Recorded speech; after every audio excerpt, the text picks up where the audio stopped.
Chapter 20. The Tale of the Anklet. "What tiny feet you have, Scheherazade," said King Shahryar one night.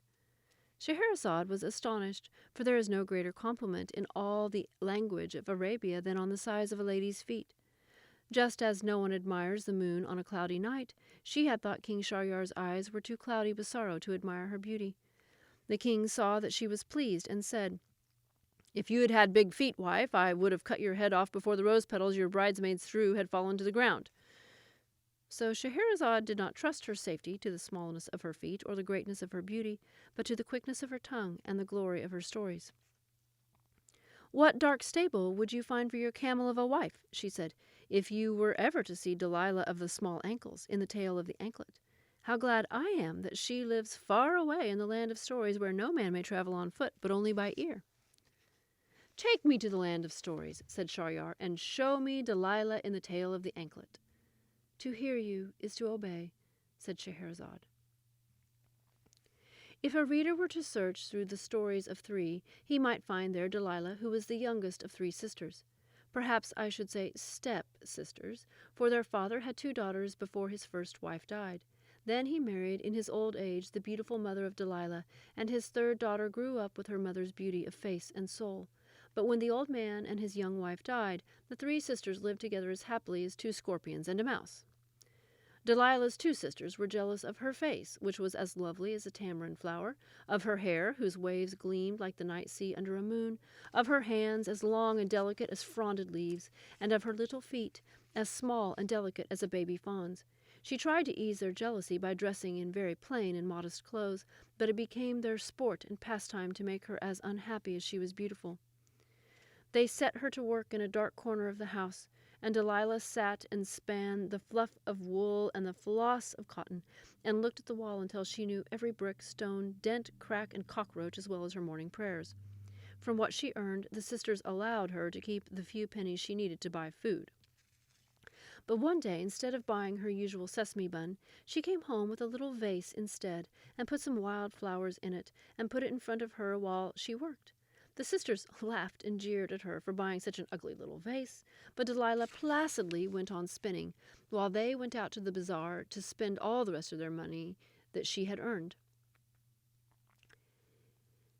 "And what is so magic about you, little vase?" she said as the door closed behind them. "The old man who sold you to me said that you were magic. Was I foolish to believe him just because of the length and whiteness of his beard?" "No," said the vase. "Ask for any luxury, and I will bring it to you." So Delilah lifted the flowers out of the vase and asked for a little something to eat, since she had gone without food to buy the vase. Immediately a fountain of dates, apricots, sweetmeats, grapes, almond cakes, and all manner of good things poured out of the neck of the vase and arranged themselves in front of her. Delilah's happiness was lovely to see, but only the little vase saw it. Whenever her sisters went out, Delilah would ask the little vase to brighten her weary day, and the vase would fabricate gorgeous clothes, delicious tidbits, enthralling books, or the music of enchanting instruments. It was particularly adept at making jewelry, bracelets, and necklaces more beautiful than Delilah knew how to request. Her happiness was as lovely as the jewels, but only the little vase saw it. For fear of making her sisters more jealous, Delilah would change back into her cheap drab clothes before they returned to the house, and hide or give away the little vase's produce. One day, however, the joy she took in her ordinary work and her extraordinary vase seemed too large for the little house, and she decided to chance a small adventure. Asking the vase for a costume more fabulous than any before, she dressed herself in more finery than the sun does at sunset, and pattered on her little feet all the way to the royal palace. No one barred her way to a lady as splendid and bejeweled as she was, and she found her way to the very heart of the king's harem. Women as lissom as waving grass and as fair as stooks of wheat decorated every chair and cushion, but they all clapped their hands and drew sharp breaths at the sight of Delilah. Her clothes set off her natural beauty as a clear navy sky sets off the crescent moon. "Are you to be the king's prince's wife?" they asked. "Emissaries have been scouring the realm for a beauty befitting the prince's nobility and wealth, his breeding and good taste. Surely you are the answer to their prayers." Delilah only laughed to herself that they could be so mistaken. At their heartfelt description of the young prince, she asked if she might be allowed to glimpse the royal heir. So they took her to a lattice window that overlooked a courtyard, and below her she saw a group of young men playing football. Delilah thought to herself, "The royal prince must be as high-born as an eagle of the mountain-tops, but I would dance from here to China across the sharp bed of the sea for a kiss from the young man in the wine-colored velvet." "Which is the prince?" she asked. "Why, he's the tallest of the young men, the one dressed in wine-colored velvet." Just then, beyond the courtyard and beyond the palace wall, Delilah glimpsed the two towering hairstyles of her stepsisters as they rolled home from the bazaar, crushing every caterpillar and beetle under their impressively monumental feet. Empty of all thoughts but the thought of getting home before them, Delilah fled down the palace stairs and across the courtyard to the nearest gate in the palace wall. The prince was dimly aware of a jag of color of the kind the eyes see if it shut very tightly. He turned to see what lady the palace would leave it in full flight with evening already approaching, but Delilah had already gone. She leapt the shallow trough dug in the courtyard for the horses to drink from. She leapt it like a gazelle, but the anklet of diamonds she wore around her ankles slipped over her tiny foot and dropped into the water. Her feet were as quick as they were small, and she reached the house before her sisters and changed out of her clothes before they clattered in at the door. It did not show, but her throat was still damp from the running, and her heart was still sore for the young man in wine-colored velvet. The following day there was a commotion at the palace when the sun reached its height, for the palace horses would not drink from the trough. A flashing in the water made them shy away, flaring their nostrils. When the royal ostler removed the diamond anklet from the trough, the prince was standing close by with his horse. "Look at the size of it," said the prince, holding it up on the tips of 3 fingers. "Look at the cut of the diamonds," said the ostler, as the rainbow-colored light spilled on the ground in all directions. "Look at the quality of the silver work," said the king, when his son showed it to him.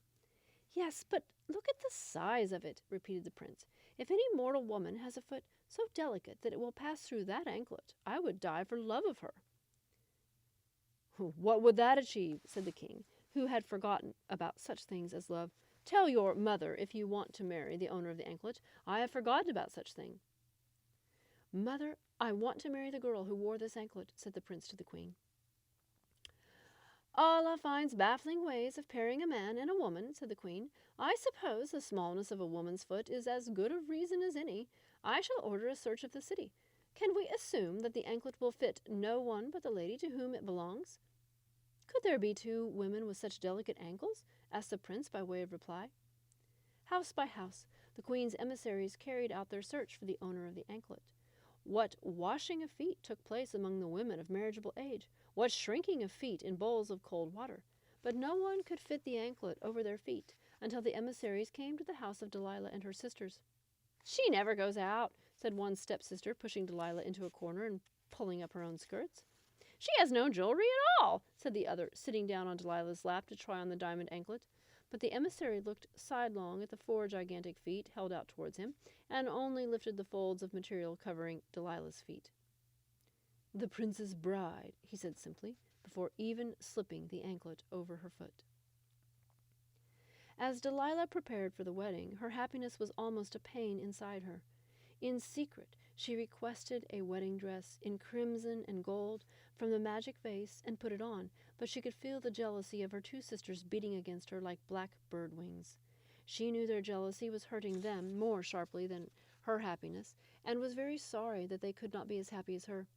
So she told them the secret of the magic vase and wished them the joy of it, for she said that she had magic enough in the prince's love. The sisters huddled together over the vase, asking it for this and that, all raucous with laughter when their wishes came true. But when Delilah went to show the neighbors her wedding dress, the one said to the other, "Watch me, sister, and see if I can't put a stop to this selfish girl's wickedness and all the vile happiness that is clogging up the house like leaves clogging a drain." When Delilah came back from showing off her wedding dress, her sisters offered to dress her hair for the wedding. They braided it with gold and scattered it with pearls, all given them by the magic of the little vase. "Now a pin here and a second here and another to fasten to your plait, my beautiful little sister, and your head will be so exquisite that the prince will forget he fell in love with your feet." But as the last pin sank into her glossy hair, the hair became wool white and feathered into the curls and quills of a young dove.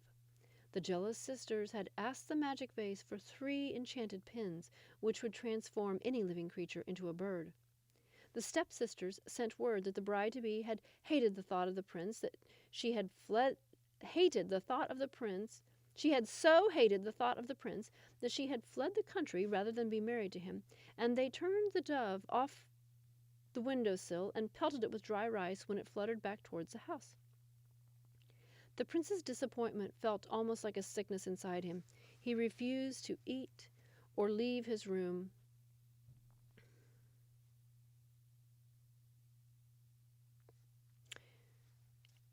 And he would hear no mention of alternative brides, though the king and queen promised to send emissaries on their hands and knees to measure all the feet in the kingdom. His only comfort came from the visits of a crested dove at his window. The little wool-white bird crooned so gently and sorrowfully that the prince felt befriended and set out food for the bird. She would not touch it. Soon she seemed so weak that the prince picked her up in the palm of his hand and stroked her head and neck.